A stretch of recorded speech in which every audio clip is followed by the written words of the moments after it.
அஊது பில்லாஹி மினஷ் ஷைத்தானிர் ரஜீம். பிஸ்மில்லாஹிர் ரஹ்மானிர் ரஹீம். இந்த பாடத்தில் நாம் பார்க்க போவது ஹர்கத், அதனுடைய பன்மை ஹரகாத், அதனுடைய பொருள் மூமெண்ட், மூமெண்ட்ஸ், அசைவுகள் எனப்படும். அதாவது அரபி எழுத்துக்களுக்கு மேலும் கீழும் சில அடையாள குறிகள் இருக்கும்.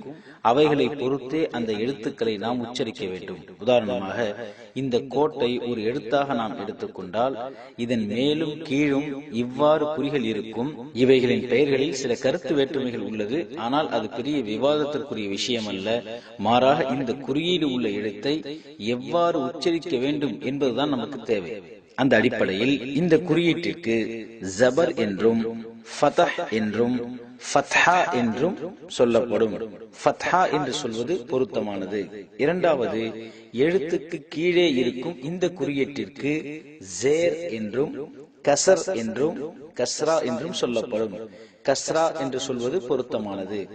மூன்றாவது, எழுத்திற்கு மேலே சுழித்தார் போல் இருக்கும் இந்த குறியீட்டிற்கு பேஷ் என்றும் வம் என்றும் வம்மா என்றும் சொல்லப்படும்.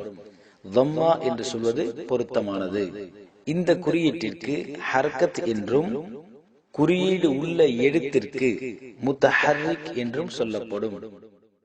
அடுத்து, இந்த எழுத்துக்களை எவ்வாறு உச்சரிக்க வேண்டும் என்றால், ஃபத்ஹா, கஸ்ரா, வம்மா உள்ள எழுத்துக்களை சற்றும் நீட்டாமல் விரைவாக உச்சரிக்க வேண்டும். உதாரணமாக, அ, இ, உ என்று உச்சரிக்க வேண்டுமே தவிர இழுத்தார் போல் ஆ, இ, உ என்பதாக சொல்லக்கூடாது. விரைவாக உச்சரிக்க வேண்டும். தம்ரீன், எக்ஸசைஸ், பயிற்சி.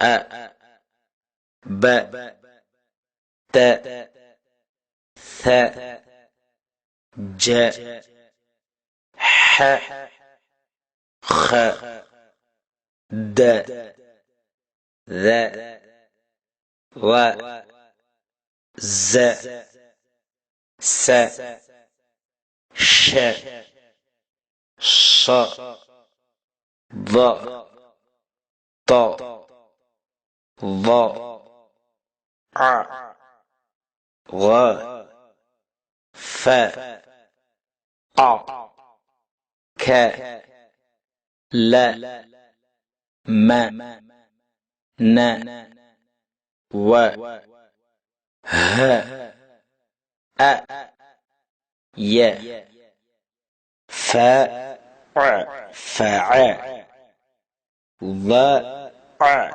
ضع, ل, ك, لك, ك, أ, كأ, ب, ر, بر, ف, ر, فر, ن, ف, نف, ح, ج, حج, أ, ر, أر, و, ل, ول, د, ر, در, ج, د, جد, د, ر, س, درس, و, د, ع, ودع, ع, ب, د, عبد, ك, س, ب, كسب, د, خ, ل, دخل, ب,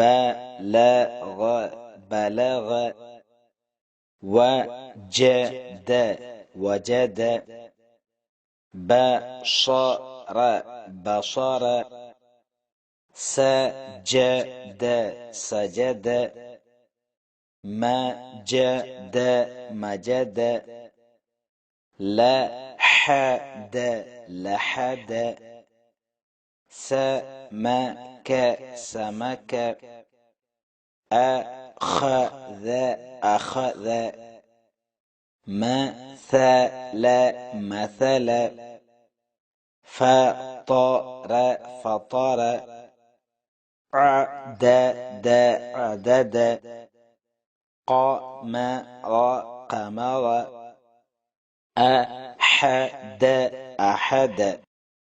இன்ஷா அல்லாஹ் அடுத்து கஸ்ரா மேலும் தம்மாவுடைய பாடங்கள் தொடரும்.